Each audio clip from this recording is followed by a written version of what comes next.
Thank you for tuning in once again to his Vine and Victory podcast. This is kind of a special edition related to the events of Saturday evening with the U.S. military, uh, at a minimum, the Air Force, but probably the Air Force and the Navy involved in the strikes on three Iranian nuclear sites. Um, Fordo, 300 feet below ground, Natanz, and Isfahan were the three sites that were struck. And um, the Israeli Air Force had done some damage to Natanz and Isfahan in advance. We're going to find out what comes of that. There was a press conference at uh, 8 a.m. this morning at the Pentagon, and there will be more details coming of that. But um, we don't know what's happening, but this operation was incredibly secretive. Um, and hats off to the folks at the Pentagon, because there are times that thing is a stinking sieve. Um, uh, Meanwhile, you have obviously the need in the coming days for incredible vigilance on behalf of the FBI and others, state and local law enforcement, because we're going to find out if there's any sleeper cells in the United States of America. And you might recall during the whole chaos with the border crisis during the Biden years, the reports of people on terrorist watch lists and no vetting of people coming across the border, and who knows who's here. Um, how many of those people have already been kicked out? Again, we're going to find out. But there's some incredible vigilance that's going to be needed by Americans and the Secret Service and others that provide security for those in the administration. Because the Iranians supposedly have risen the flag of revenge against us.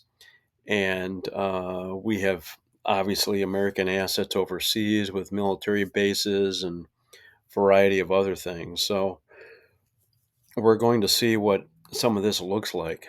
But where I sit, this is incredibly measured, given the fact that over the last 46 years, since fall 1979, when hostages were taken at the U.S. Embassy in Tehran, when the Islamic Republic of Iran becomes a thing, and 444 days of just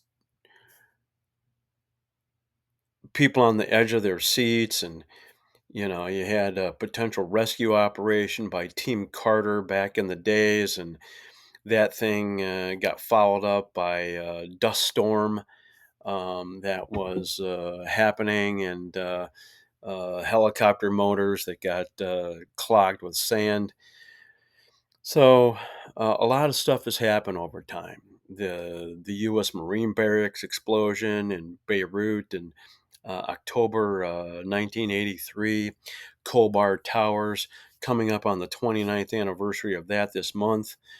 And there's been hundreds. And if you include 9/11, and some people think Iran was involved in that, so if you include 9/11, it's thousands. But at a minimum, it's hundreds of people, Americans, who have died and hundreds injured over time. And my column this morning goes into just kind of chronicling this chaos in MAGA and America First crowd of between Tucker Carlson and Steve Bannon and Alex Jones and Candace Owens and other things that have happened this week. and Marjorie Taylor Greene. Um, I attempt to chronicle that as things unfolded over the past week, and from the time Israel invaded Iran, and at the end, it includes a linked piece from the Foundation for Defense of Democracies, and I would encourage people to catch that link, go to that story, and go to the research that chronicles the history of attacks over the past 46 years. So, with all of that, I have no problem with what happened because I believe it was incredibly measured. Incredibly measured.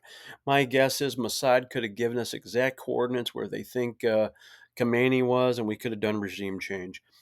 But my understanding through my own reading this week, the one thing that's keeping Donald Trump from talking regime change is the chaos that unfolded in Libya in the 2010s. Was it 2011, 12, 13, something like that? And they took out Muammar Gaddafi, and there was a vacuum of leadership.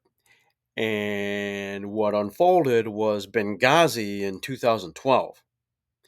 So um, Trump is very reticent to talk about regime change. So if regime change is going to happen, it's going to have to come from the Iranian people. And those folks have suffered enough at the hands of the mullahs over time. Everything from um, political prisoners, killing of people, all kinds of stuff. And it would be nice to see someone with moral authority and ability to have some kind of oomph behind them to challenge Khamenei right now, because it would be ideal. This is the moment for it to happen. And you look back over the 80s, the solidarity movement in Poland brought Lech Walesa, and he was and he became president when communism fell there.